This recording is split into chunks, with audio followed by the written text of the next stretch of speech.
ভূমিকম্পে রাজধানী শহর ঢাকার বড় বিপদের ঝুঁকি আরও স্পষ্ট হচ্ছে। ভূমিকম্পের উৎপত্তিস্থলের নৈকট্য, অপরিকল্পিত নগরায়ন ও প্রাণহানির ঝুঁকিকে বিবেচনায় নিয়ে এমন মত দিয়েছেন ভূমিকম্প বিশেষজ্ঞরা। গত শুক্র ও গতকাল শনিবার প্রায় ৩১ ঘন্টার মধ্যে ঢাকা ও এর আশেপাশে ৪টি ভূমিকম্পের ঘটনা এমন ঝুঁকির বিষয়টি সামনে এনেছে। এর মধ্যে শুক্রবার সকালে ঢাকা থেকে প্রায় ২৫ কিলোমিটার দূরে রিখটার স্কেলে ৫.৭ মাত্রার ভূমিকম্পটির উৎস ছিল নরসিংদীর মাধবদী। উৎপত্তিস্থলের গভীরতা ছিল ভূপৃষ্ঠ থেকে মাত্র ১০ কিলোমিটার গভীরে। ভূপৃষ্ঠ থেকে উৎপত্তিস্থলের গভীরতা যত কম হবে তত বেশি ঝাঁকুনি হবে। শুক্রবারের ভূকম্পনের তীব্রতা ছিল স্মরণকালের মধ্যে সবচেয়ে বেশি। তীব্র ঝাঁকুনিতে কেঁপে ওঠে ঢাকা সহ দেশের বিভিন্ন অঞ্চল। এই ভূমিকম্পের ঘটনায় শিশুসহ ১০ জন নিহত হন, আহত হন ৬ শতাধিক মানুষ। ২৪ ঘন্টার ব্যবধানে গতকাল সকাল ১০টা ৩৬ মিনিটে ৩.৩ মাত্রার এবং ৭.৫ ঘন্টা পর সন্ধ্যা ৬টার দিকে আরও একটি ভূমিকম্প হয় রিখটার স্কেলে, যার মাত্রা ছিল ৪.৩। এই ভূমিকম্প দুটোরই উৎপত্তি ছিল নরসিংদী। সন্ধ্যায় কাছাকাছি সময়ে আরও একটি ভূমিকম্পের উৎসস্থল ছিল রাজধানীর বাড্ডা, যার মাত্রা ছিল ৩.৭। এসব মৃদু ও মাঝারি মাত্রার ভূমিকম্পকে বড় ভূমিকম্পের সতর্ক বার্তা হিসেবে দেখছেন অনেক বিশেষজ্ঞরা। এমন ভূমিকম্প ঢাকার ঝুঁকি কতটা স্পষ্ট করছে তা বাংলাদেশ আবহাওয়া অধিদপ্তর বিগত ৫ বছরের পরিসংখ্যানেও উঠে এসেছে।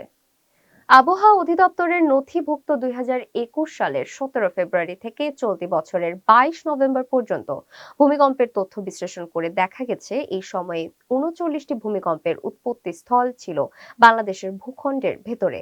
এর মধ্যে ১১টি ভূমিকম্পের উৎপত্তি স্থল ছিল ঢাকা থেকে ৮৬ কিলোমিটার এলাকার ভেতরে, অর্থাৎ ২৮% বেশি ভূমিকম্পের উৎপত্তি স্থল ছিল ঢাকার কাছেই। এসব ভূমিকম্পের মাত্রা ৩.৩ থেকে ৫.৭ এর মধ্যে শুক্রবার নরসিংদীতে সর্বোচ্চ ৫.৭ মাত্রা ভূমিকম্প হয়েছে। দ্বিতীয় সর্বোচ্চ মাত্রা অর্থাৎ ৫.৬ ভূমিকম্পের উৎপত্তিস্থলও ছিল লক্ষ্মীপুরের রামগঞ্জে।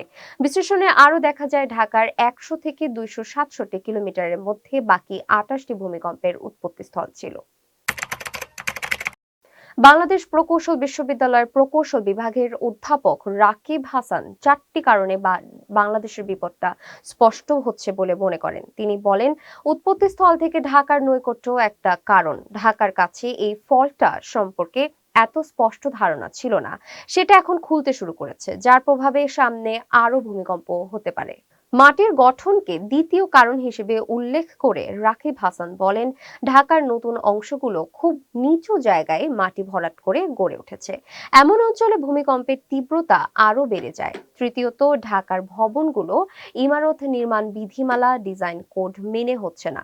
৪ নম্বর হলো ঢাকা শহরের জনঘনত্ব, এ কারণে ক্ষয়ক্ষতির সংখ্যাও বেশি হচ্ছে। ২০১৬ সালে ভূমিকম্পের প্রভাবে সৃষ্ট দুর্যোগ মোকাবিলার অংশ হিসেবে ন্যাশনাল অপারেশন সেন্টার নির্মাণে চীনের সঙ্গে চুক্তি হলেও গত ১ দশকে এ বিষয়ে কোনো অগ্রগতি হয়নি। এ সেন্টার নির্মাণে রাজধানীর তেজগাঁও এলাকার জায়গায়ও বরাদ্দ নেওয়া হয়েছিল।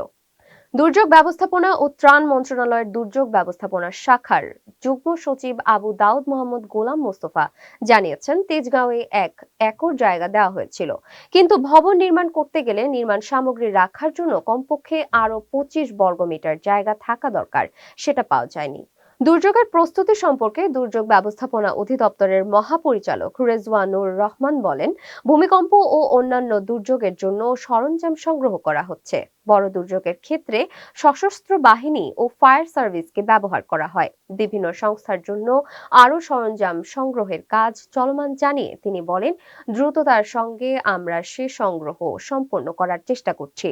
ঘূর্ণিঝড় মোকাবেলা উপকূলে আমাদের ৮০,০০০ স্বেচ্ছাসেবক আছেন, নগরে আছে ৪৮,০০০।